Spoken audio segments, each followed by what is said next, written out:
investment, making more possible.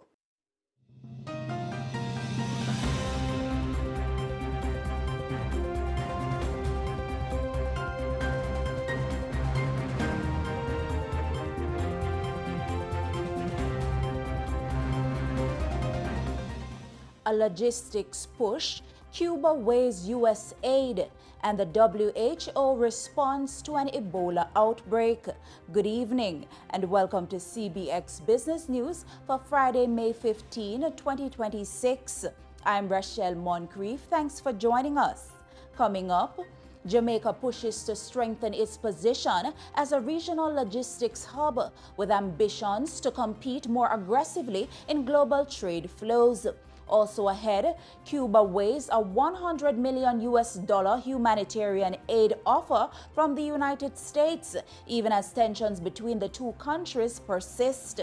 And later, the World Health Organization releases emergency funding to support the response to an Ebola outbreak in the Democratic Republic of the Congo. Stay with us as we unpack these stories and more right after the break.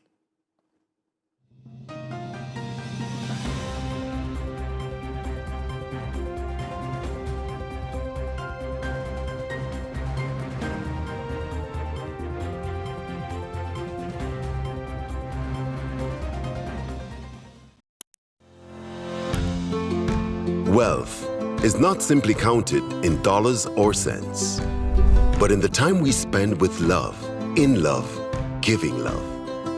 Wealth is not simply a means to an end.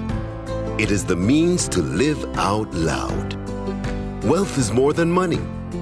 It's about family, the memories you create, the legacy you leave behind, and your ability to enjoy life in the moment. It's also about seeing the QMAX possibilities and seizing investment opportunities to achieve the future you want and deserve. Which is why QMAX Wealth will focus on your investments so you can experience more. Because true wealth is truly more. To start investing today, call 876-926-7767. The local news is brought to you by Derrimon Trading, better from the start. The Development Bank of Jamaica, facilitating economic growth and development. Caribbean Flavors and Fragrances, tease the senses, and Pulse Investments.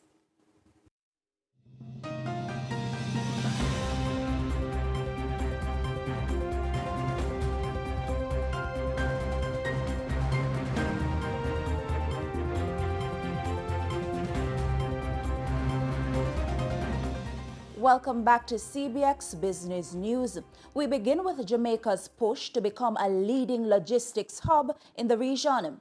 Jamaica is moving aggressively to position itself as a major logistics hub in the Caribbean, with government officials targeting Panama-level competitiveness through a sweeping trade facilitation and digital border reform agenda.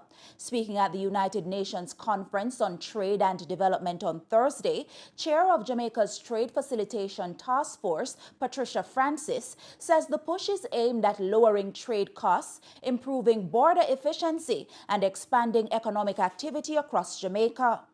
We've sort of set some targets for ourselves where we're looking at wanting to be closer to Colombia in the short term, and then eventually to be as competitive as Panama. So that's why we're doing this trade facilitation reform. Because at the end of the day, we want to make sure that we are the logistics hub for the region. At the same time, she is calling for amendments to over 100 pieces of trade-related legislation. If we look at the legislative reforms, we know that we have 100+ pieces of legislation that need to be modified. In this 100+ pieces of legislation is where we have a lot of duplication. So we need to remove the duplication, but of course we have to agree that the duplication is there and that we need to remove the duplication. And we have to decide whether we're going to do things this way or we're going to have umbrella legislation which will make all the changes and supersede the 100+ pieces of legislation. So there's lots of work to be done here. That was Chair of Jamaica's Trade Facilitation Task Force, Patricia Francis. The Jamaica Chamber of Commerce, JCC, has officially launched its 41st annual awards, with Prime Minister Dr. Andrew Holness announced as this year's featured guest speaker. Business leaders, corporate partners, and nominees gathered in Kingston last evening to mark the start of the Chamber's annual recognition program. JCC President Emil Leiber says this year's theme, Building Forward, Recognizing Excellence in Recovery, Resilience, and Growth, will focus on honoring businesses, entrepreneurs, and organizations that have demonstrated adaptability, innovation, and long-term contributions to Jamaica's economy. He also described Prime Minister Holness's participation as important at a time when businesses are navigating economic change and global uncertainty. As we officially launch the 2026 awards this evening, we're also pleased to announce that our guest speaker for this year's awards will be the Most Honorable Dr. Andrew Holness, Prime Minister of Jamaica.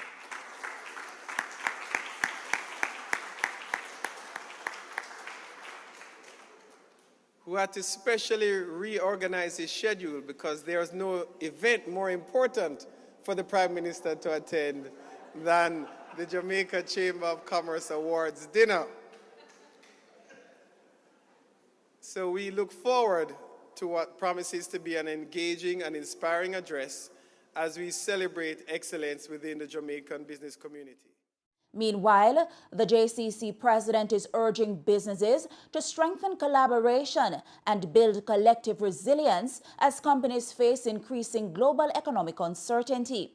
Leiber says businesses are operating in a rapidly changing environment where global developments can quickly impact local operations and growth. It is now more important than ever that we build resiliency. Resiliency helps us to recover from shocks, to sustain ourselves when shocks arrive, and to position ourselves when growth opportunities present themselves. So the theme of this year's awards is about positioning ourselves as the business community jointly and collectively for survival, for growth, and under my administration for greater collaboration among members of the Chamber. He says the Chamber also remains committed to advocating for policies that support local businesses. The Jamaica Chamber of Commerce remains committed to advocating for policies and initiatives that support business expansion, productivity, entrepreneurship, and economic resilience. We firmly believe that strong businesses create strong communities, and that recognizing excellence plays an important role in encouraging continued innovation and national development. That was JCC President Emil Leiber. In financial news, 138 Student Living Jamaica Limited says it recorded a 57% increase in quarterly net profit, supported by higher rental rates, strong occupancy levels, and tighter cost management. In its unaudited financial report for the 6 months ended March 31, 2026, the company reported net profit attributable to shareholders of $120.7 million for the March quarter, up from $77 million a year earlier. Revenue rose 7% to $410 million. Operating profit increased nearly 19% to $191.8 million, while earnings per stock unit improved to 22 cents from 14 cents last year. 138 Student Living also disclosed that it has engaged Sagicor Investments Jamaica Limited to refinance and restructure its existing loan notes. Meanwhile, the company says discussions with the University of the West Indies regarding the Irving Hall concession agreement are now at an advanced stage as it positions for continued long-term growth. We move to the latest updates from the JSE equities. In Friday's trading session, the JSE market activity resulted in the trading of 103 stocks, of which 38 advanced, 43 declined, and 22 traded firm. Leading the winners are Darrimon Trading Company, Cargo Handlers, Berger Paints Jamaica, and Elite Diagnostic, while leading the losers are MFS Capital Partners, JFP Limited, Express Catering, and Main Event Entertainment Group. The main index advanced by 692.11 points to close at 349,662.58 points. The junior market index also advanced, but by 32.61 points to close at 3,105.67 points. It's time for the Market Education feature, brought to you by CARICRIS, Regional Ratings, Global Standards. In today's Market Education feature, we're looking at blockchain. A blockchain is a shared digital ledger distributed across a network of computers. It is best known for powering cryptocurrencies, where it securely records transactions in a decentralized way. However, blockchain technology extends far beyond digital currencies. It can be used across industries to store information securely and permanently, making records extremely difficult to alter once they are added. That was the Market Education feature, brought to you by CARICRIS, Regional Ratings, Global Standards. And that's it for the local news segment. Please stay with us. The regional news is up next.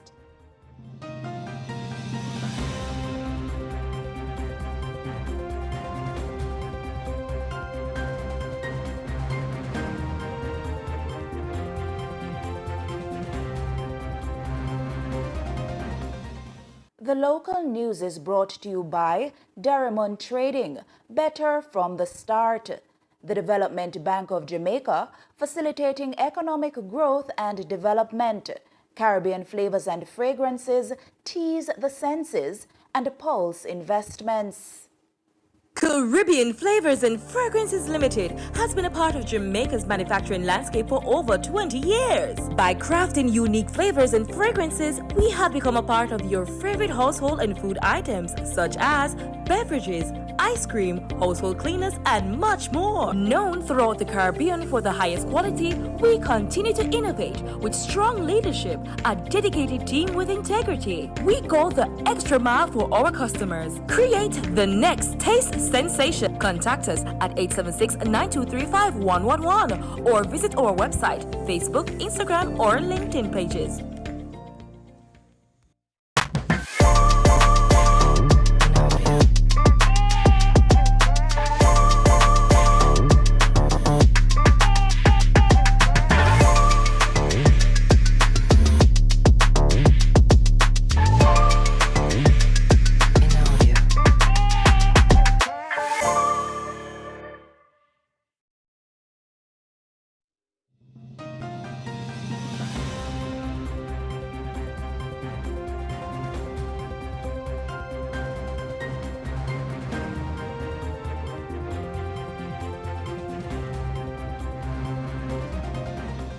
Welcome back, and now for the regional business news.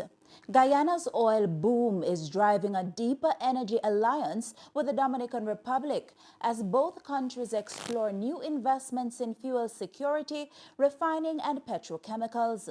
High-level talks in Georgetown between President Irfan Ali and Dominican President Luis Abinader focused on expanding cooperation in oil, gas, and broader energy development. According to a media release issued on Thursday, the discussions built on a 2023 Memorandum of Understanding, which focused on energy cooperation and infrastructure development between both countries. Among the projects now under review are possible investments in Guyana's Berbice Block, refinery development, and petrochemical production. The agreement could allow the Dominican Petroleum Refinery to secure a 10% stake in the project without an upfront capital investment. President Ali says talks are aimed at strengthening long-term energy and supply security across the Caribbean, while also opening the door for future collaboration on Guyana's Whales gas-to-energy project. Meanwhile, a humanitarian offer from Washington is adding a new layer of tension to U.S.-Cuba relations. Cuba says it is prepared to consider a $100 million humanitarian aid package from the United States, but remains deeply suspicious of the Trump administration's intentions.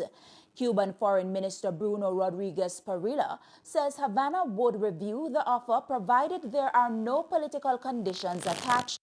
The response follows a U.S. State Department announcement offering humanitarian assistance and access to free and fast satellite internet in exchange for what Washington called meaningful reforms.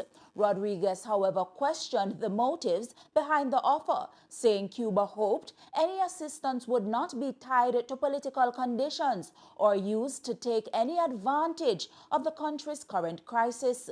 Cuba is currently facing severe shortages of fuel and electricity following U.S. measures targeting oil shipments to the island.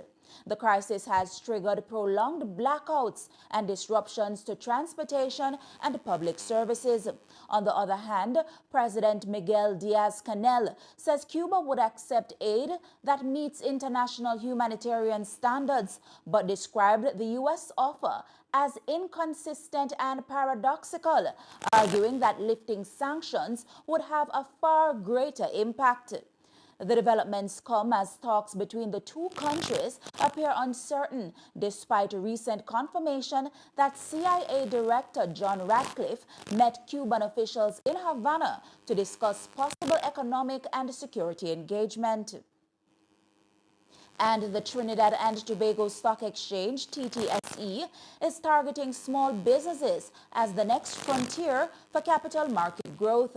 The TTSE and PricewaterhouseCoopers have signed a 2-year agreement to boost awareness of SME financing and the initial public offering process. The Trinidad and Tobago Stock Exchange, TTSE, and PricewaterhouseCoopers, PwC, have signed a Memorandum of Understanding aimed at boosting awareness of the SME market and the initial public offering IPO process. The Memorandum of Understanding will support seminars, webinars, and public education initiatives aimed at helping small and medium-sized businesses better understand capital raising opportunities through equity financing on the stock exchange. TTSC Chief Executive Officer Eva Mitchell says SMEs play a critical role in job creation, economic development, and innovation. She adds the partnership is intended to increase awareness of financing opportunities available to growing businesses in the country. Meanwhile, PwC Executive Director Lisa Awai says greater understanding of capital markets could help businesses expand, improve governance, and build long-term sustainability. The initiative forms part of broader efforts to strengthen the country's capital market and expand access to alternative financing. In corporate news, Ansa McCall is extending its revenue growth streak with strong expansion in Guyana, helping to drive performance across the group. The regional conglomerate reported first quarter revenue of 1.85 billion Trinidad and Tobago dollars, up 6% from TT $1.75 billion a year ago. The group identified Guyana as a major growth market, with revenue in the country rising more than 24%, making it the group's second largest market by revenue. The unaudited results for the 3 months ended March 31, 2026 showed profit before tax from continuing operations rose 7% to $105.2 million. Profit from continuing operations also climbed to $62.8 million, while earnings per share improved to 30 cents. In a statement accompanying the results, Chairman A. Norman Sabga says the company has delivered 6 consecutive quarters of revenue growth under its 2-time strategy. Meanwhile, Ansa McCall also reduced its gearing ratio after repaying $80 million in debt. It also notes its diversified regional portfolio and a strong balance sheet continue to support growth despite global economic uncertainty. It's now time for an update from the TTSE. Overall market activity resulted from trading in 23 securities, of which 8 advanced, 6 declined, and 9 traded firm. Today's winners are Ansa Merchant Bank, Guardian Holdings, One Caribbean Media, and Unilever Caribbean, while leading the losers are National Flour Mills, First Citizens Group Financial Holdings, CIBC Caribbean Bank, and Massey Holdings. Trading activity resulted in the following movements. The All-TNT Index advanced by 4.56 points to close at 1,413.90. The Composite Index, however, declined by 1.20 points to close at 979.45. The Cross-Listed Index also declined by 1.05 points to close at 72.01, while the SME Index remained at 81.87. And we take a short break, but please do stay with us. The international news segment is up next.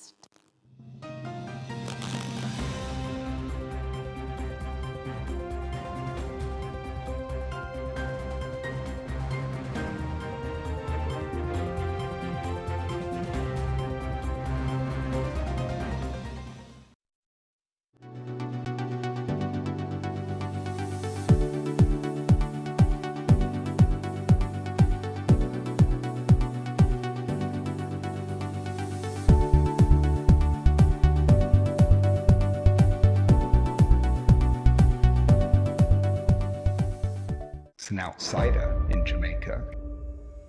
The fact that he did a management buyout of Moss in Jamaica, I think that was almost unheard of in 1960. For a person that came to a foreign island with nothing, you've got to start believing that, over time, you're going to have massive, massive challenges.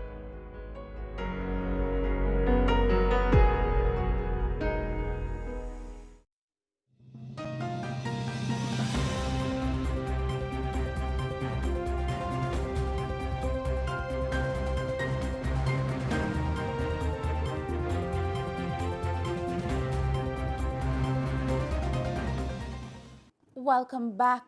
In international news, the World Health Organization (WHO) says it has released $500,000 from its contingency fund for emergencies to support the Democratic Republic of Congo's response to a newly confirmed Ebola outbreak. Speaking at the WHO headquarters in Geneva earlier today, Director General Tedros Adhanom says the funding will support immediate outbreak control measures in northeastern Congo's Ituri province. Today, I have released $500,000 from WHO's contingency fund for emergencies to immediately support the response.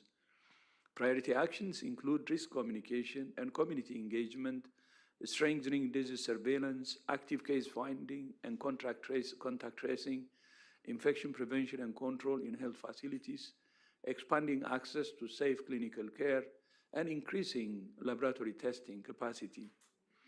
WHO will continue working to support the Democratic Republic of the Congo to bring this Ebola outbreak under control, and will deploy resources and work with and mobilize partners across the region to contain its spread and care for those affected.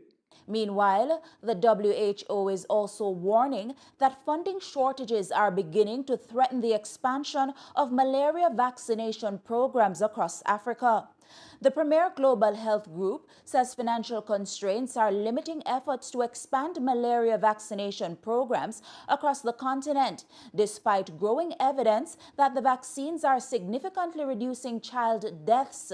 Director General Tedros Adhanom says findings from the organization's malaria vaccine implementation program showed that 1 in 8 child deaths were prevented among eligible children who received the RTSS malaria vaccine in Ghana, Kenya, and Malawi between 2019 and 2023.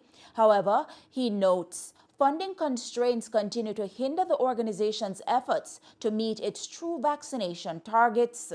New findings on the RTSS malaria vaccine generated through the WHO malaria vaccine implementation program confirmed that 1 in 8 child deaths were averted among those eligible to receive the vaccine in Ghana, Kenya, and Malawi from 2019 to 2023. WHO recommended malaria vaccines are now available in 25 countries in Africa, and wider impact is expected. But funding constraints continue to limit the abilities of many countries to scale up to meet national vaccination targets.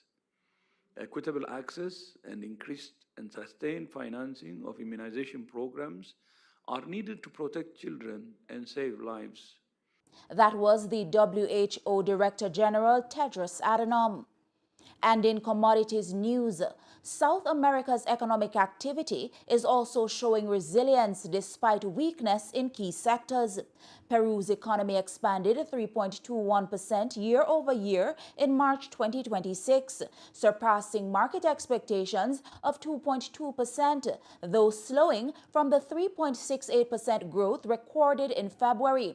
Growth was mainly supported by strong gains in construction, trade, manufacturing, and other service-related industries.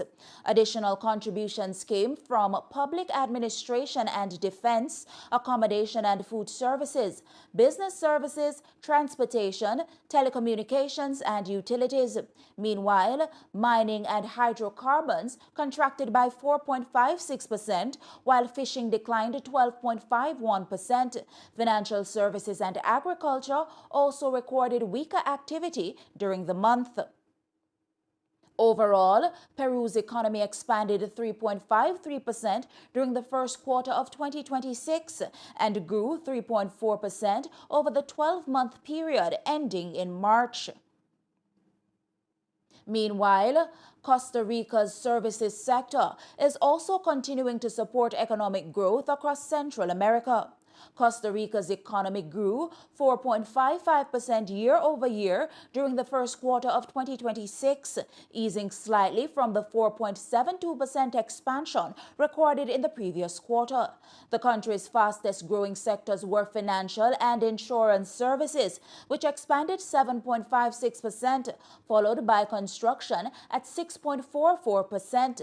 Publishing, content creation, telecommunications, and information services also grew by 6.08%, while professional, scientific, technical, administrative, and support services increased by 5.70%. And that's it for the international segment of the newscast. The news recap is coming up on the other side of the break.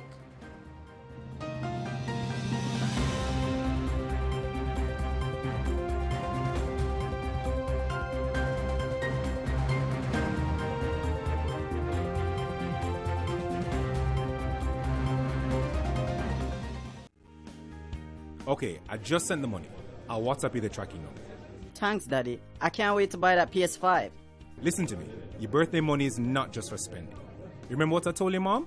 Remember to open the bank account immediately after collecting the money. Your mom has her ID, TRN, proof of address, proof of income, and your school ID. I'm not an adult yet, so Mommy will have to open the account with me. Yes. Anyways, I'm headed back to work, so call me later. I love you guys. This financial literacy tip is brought to you by Bank of Jamaica, promoting financial inclusion. For more information, visit our BOJ Real Talk playlist on our YouTube channel.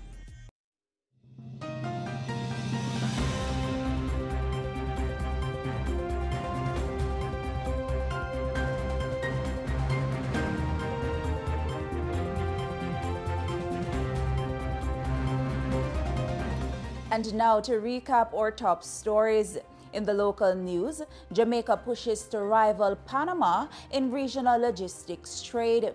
Regionally, Cuba weighs $100 million aid offer amid tensions. And internationally, WHO releases emergency funding for Congo Ebola outbreak. Those were the stories making today's CBX Evening News.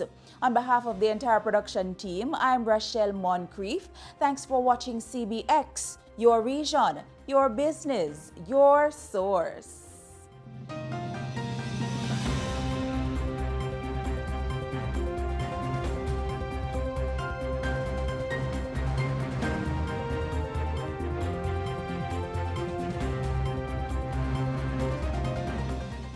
I'm Jared, sales trainer and LinkedIn coach, and you are watching CBX, your